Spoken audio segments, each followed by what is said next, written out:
like the actual buildings outside of DC, right? Because let's see, I know, maps dot Google. If you look, all of all of your federal buildings are right here. Uh, what's that here?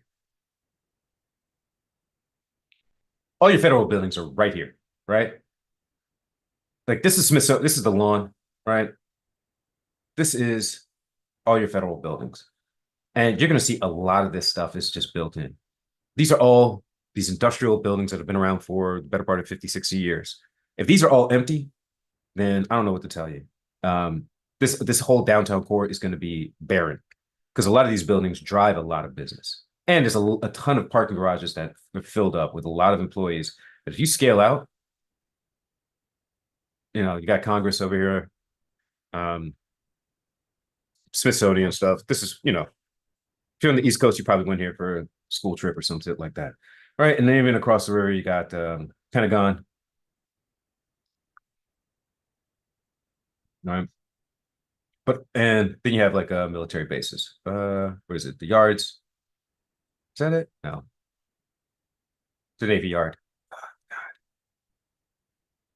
Oh, it's down here. Right. This is Navy yard. Right. There's a bunch of stuff down here. All right. So you got to understand, like, if they want to actually get money out into the system, they could dismantle a good amount of that.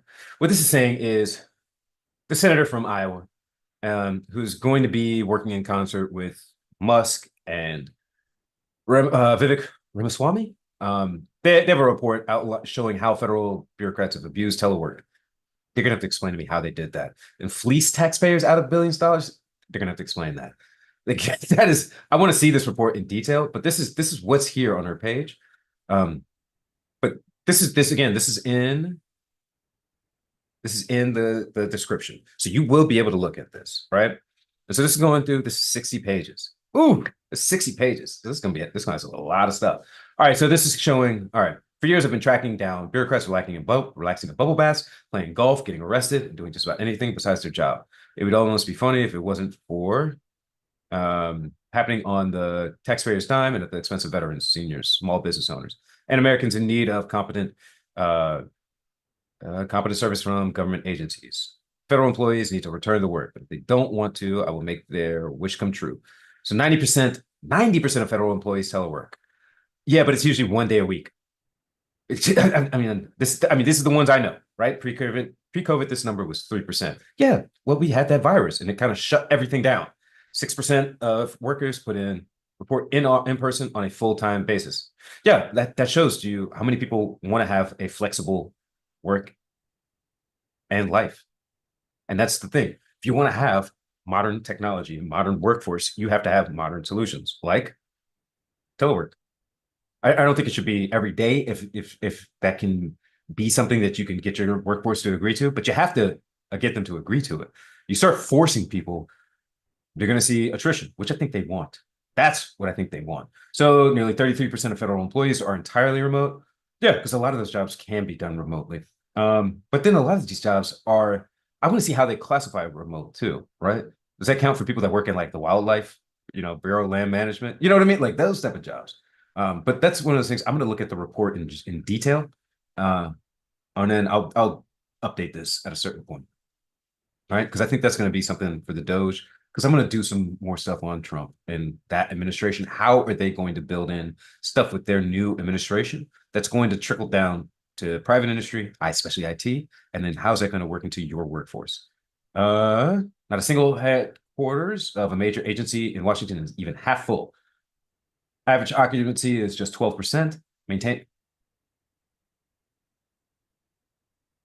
Maintaining and releasing government office buildings costs more than 8 billion every year, and another 7.7 billion is spent on the energy to keep the buildings running. See, this is something that I could say, all right, does this mean that they have not hired enough people to be full?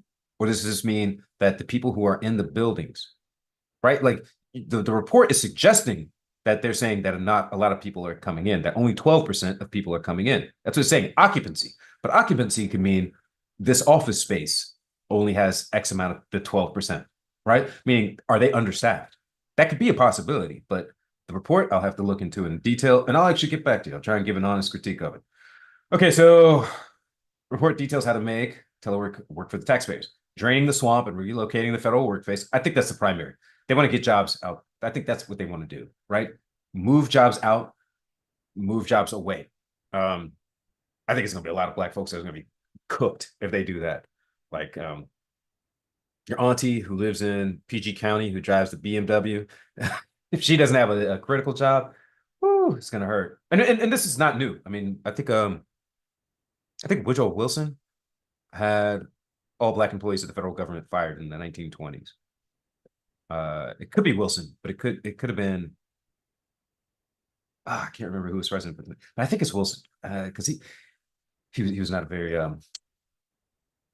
he was not very fond. He was not a man very fond of the African American. I'll say that. Checking individual employee productivity and tying it to their privilege to telework. That is, yeah. On his face, that sounds right, but I'd love to see, huh? Okay, but downsizing the federal government by implementing a use it or lose it approach to government real estate, that's vague. I mean, be very careful with that because that is like, what does that? Does that mean like shrinking the? I mean, Washington D.C. it's a technically government property, right? It's a federal district. Are they going to shrink it? Like a lot of people have a lot of real estate invested into it. Like this is where I need that language to be a lot more specific about it. So Ernst with the mandate to cut Washington's pork and make them squeal, but she's arguing about spreading the pork, which I think is a better argument. But a lot of people don't like it. They like to be seen as like I'm cutting the spending. It's like no, they're just moving it around, sharing the wealth more likely, exposing waste, fraud, and abuse. See, they just want to spread it around. They think it's too concentrated, which I agree. The Washington D.C. metro area is way too concentrated as far as wealth, way too concentrated. So countering them with specific oversight and legislative solutions lay out the perfect way to carry out these plans in Congress. In August 2023, Ernst demanded investigations to 24 federal departments and agencies to determine the impact of telework on delivery and response times of services. Following her advocacy, the General Services, the GSA, responded to the request and is considering an audit to examine whether GSA is appropriately evaluated its physical space needs and utilization, which I think is well needed. A lot of these office buildings were really idealized for like that 1970s through 1990s heyday, or earlier, right? When they really needed a very active and large workforce in the district to do a lot of district jobs. But a lot of our country is moving a lot more remote and I mean, the majority of people in this country live in towns that are no bigger than 50,000 people. So if you could be more geographically located to have like a hub and spoke model, that would actually work. But I wish it would start to push towards that instead of just saying, these people are stealing. They're stealing money. They're wasteful and fraud. And there is a lot of waste. There is a lot of fraud. But you need a lot more local touch. That's what I think. So Ernst Hand delivered a report to Vivek Ramaswamy, Elon, and President Trump. It serves as a roadmap to eliminate more than $2 trillion in waste. Or move that around. They're gonna move that around. So I'm gonna save this.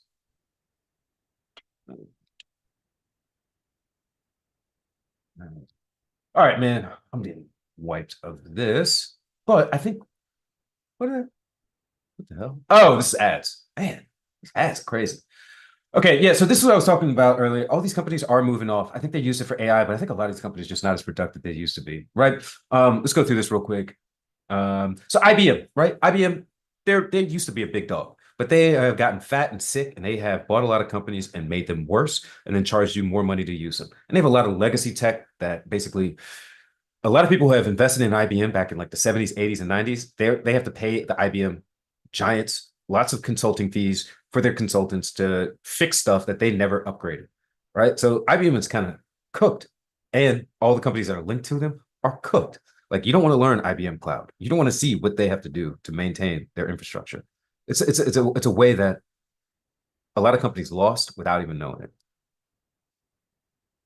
And they lost 20 years ago. Dozy, I don't know Dozy, but let's say it's Techstars Dozy reduced its workforce by around 40 employees in India, citing efforts to mitigate financial losses.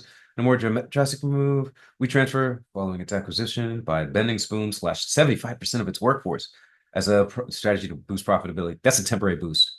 Man, that's like sugar high. Cisco announced a 7% workforce reduction in August, resulting in 5,600 job losses, in addition to 4,000 positions eliminated earlier in February.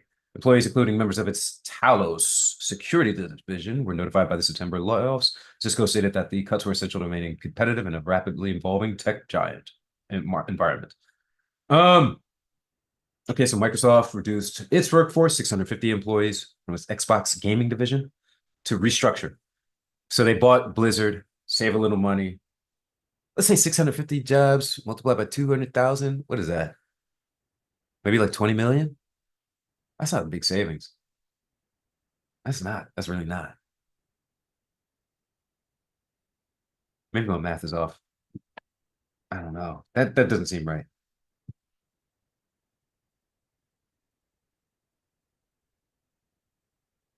No, it's 120 million, right? Yeah. Um, it's a Qualcomm. Oh God, man. That's a company that's just falling off. Now it's plans to lay off 226 employees in San Diego. So they must have lost a military contract. That's my guess. Adding to the 1,200, it laid off less than a year prior. The layoffs were attributed to the company's financial challenges. Yeah, see, that's what I think. Military contract that fell away. Dell extended its workforce reductions in 2024, prioritizing cost management amidst sluggish PC demand recovery. Yeah. I think a lot of companies decided not to renew supplies. So instead of having their 3-year cycle or 5-year cycle, they extended it, get a couple more years out of that life cycle for those computers. So it's going to cost downstream companies. Udemy revealed plans to cut 50% of its workforce, intending to rehire employees in regions with lower operational costs. They're going to India. That's what they're doing. They're going to India. They're going to Albania.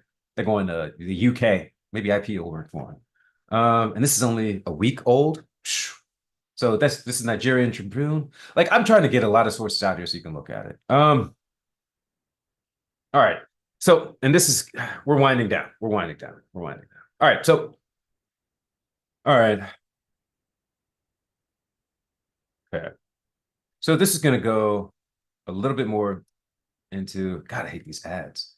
But it pays for it, whatever. A report by Grandview Research predicts that the AI market will grow at a rate of 36% per year between 2024 and 2030. That's exuberance. I'd say half of that would be realistic. So 50%. Yeah. Yeah. Freeman told it 50%. Yeah. Somebody got mad. Uh, yeah. So CEO, as a CEO of software development company, I've been hearing people joke that I could replace my team with ChatGPT, but I disagree for reasons that I'll elaborate. Yeah, this is the Jack Welch idea. Like they put a business on a barge and then ship it to the cheapest country with the cheapest labor. Boom. Could so AI is already being used by many software developers to help them write code more quickly. Yeah, but it's a lot buggier than you think.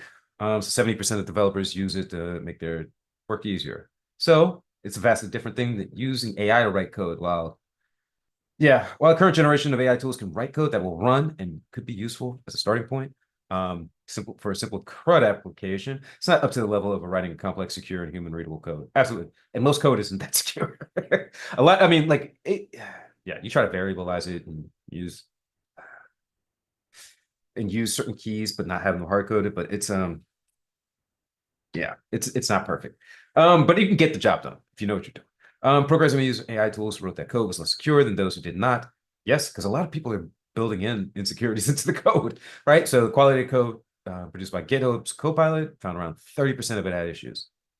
I think it's about right. Yeah.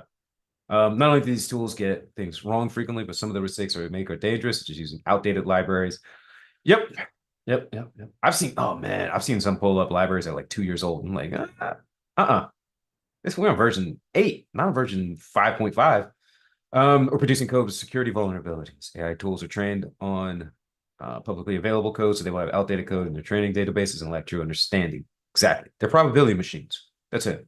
That's what I see right now. They could get better, and it could be much more forward-looking. So skilled software developers can feel confident that there's a need for people with their talents.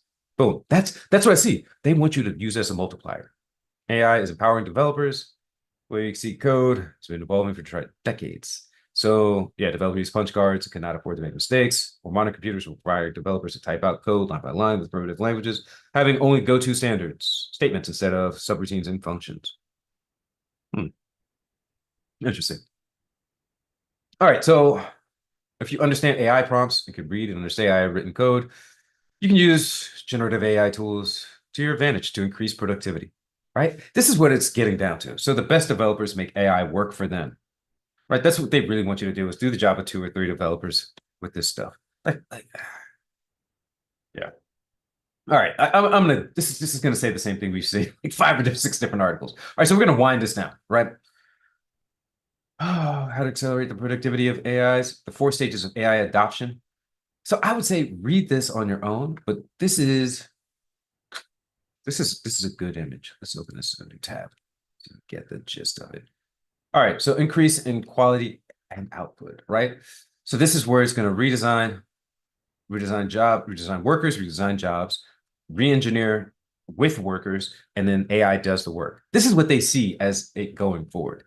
They see that this is a natural, smooth progression, and that's not what it's going to be. It is going to be jumping up and down like a roller coaster, like a Mexican jumping bean, right? This is not going to be good. You will see increased output. You will see increased interaction with engineers, but it's not perfect, and it's not going to be perfect. But your job is to learn how to use it. So I hope you get that. Um, and this is more like from the HR perspective, but this is insights of corporate talent, learning, and HR technology. See, this is where a lot of these people are coming through and trying to convey this thought to the public. Think of this as like they're trying to downstream information for us. And then I'll say this: what's not happening, Friedman? What's not happening? All right, so I usually put this blog on my RSS feed, right? Who to follow in AI in 2024. Like this is an older one, but they have some good insight on like using AI makes Rube Goldberg version. Yeah, it does.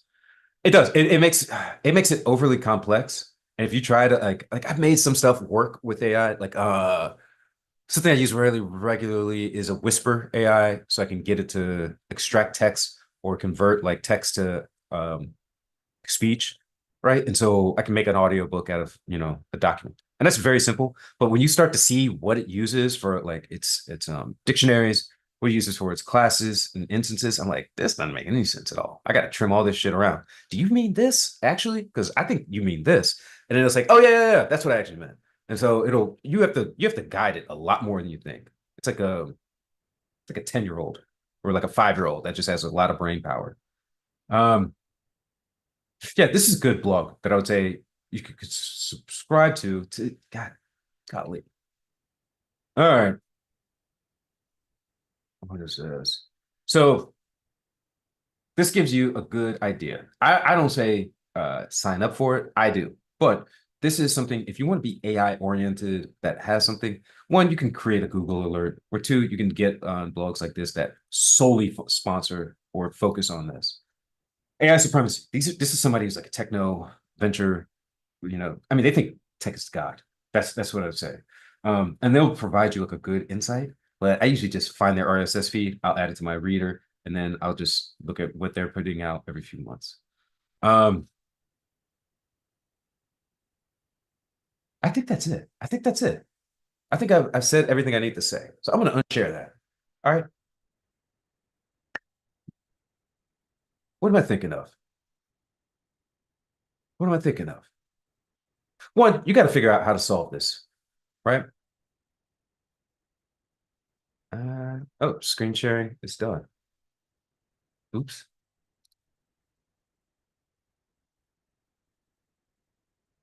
I probably should have shared something else. Okay, let me wrap this up, right? A couple of things. One, I should probably share something. Let me share something. All right, let me just share this just to have something on the screen, right? All right. A couple things to wrap this up. AI is not your enemy, but for certain people, it's going to wipe them out. Meaning it's going to take off the lowest hanging fruit first. And you've already seen that with a lot of layoffs, but a lot of that was reduced costs. Two, when you're applying, use AI to help you fine tune certain things, but then you have to fine tune the AI because it's not as smart as you think it is. It is very effective at saving time and kind of compressing a lot of work that you could do on your own, manually typing out, 6 or 7 resumes, but you can use it to set a template, adjust, make edits, and then recreate things a little bit of a quicker pace. It's not perfect though. Another thing, be aware of the skill sets you're going to need. AI is going to be one of those things, but ultimately your skill sets are going to involve what you're learning, and you can use AI to learn it, right? That is going to be one of the most valuable things you can go for. And when you go forward with it, you don't have to tell people what you used to get as good as you got. You just have to be good enough to do the job. That means, what are you doing in your profession? This is tech related. This is what I'm focused on. Is how's your scripting skills? Are you a coder? If so, what languages are you learning? How are you learning them? Are you using AI to learn them? I recommend you do. You can create different ways to kind of see and test yourself and actually speed up and make it efficient, make more efficient your learning, right? And then when you get into it, if you're going to interview, what are you doing with your skills to test them and make sure you're going forward? What do? I record a lot of my meetings and my interviews, right? My interviews mainly. So I live in a one-party state, so it's fine, right? And I review those meetings to know what I worked with well, what I conveyed well, and then I make adjustments and make a lesson plan to figure out what I can learn to become more adept and better at performing, performing on the job, performing in interviews, and being good at doing the work, right? Because that's what we're all trying to do. We're trying to get good jobs, learn good skills, and that includes AI. And then we're going to try and live good lives. I'm not going to be a haberdasher. I'm not going to be a hat maker. I'm not going to be shucking oysters. All right. I did that stuff in high school. I worked at McDonald's, made a bunch of McFlurries. Never doing that again. If I do it, it's going to be as a joke with my family because it's fun and I'm not getting paid for it. All right. I'm here to make money, have a good network, and live a life that I enjoy. I think that's what we're all trying to do. But it's going to take hard work. So it's not going to feel good at first to learn all this stuff or to become good at it. But the payoff is on the long run. So I hope you appreciate, like, what I'm trying to convey here. Get the skills, right? Get the skills. You can do. If you're listening, you know, put a message in the chat if you'd like me to move forward. I think I have a couple of things I'm going to move forward with on the next few. And I think I'm wrapping up on Armageddon, hopefully. Who the hell knows? But what I'll say is I have a couple of things I'm going to go into a little bit more. Some certification stuff, some of the government stuff. That's what I was talking about. And then, oh, yeah, I'm sharing that. Yeah, I'm going to go into a lot of different stuff, right? So that gave you a taste of what I'm looking at. All right, we're going to get my sources, go through this stuff. If you have any, questions, concerns, drop a comment. All right. Anyways, thank you all for joining. I will try and get something up soonish. I'm going to stop sharing. I'll talk.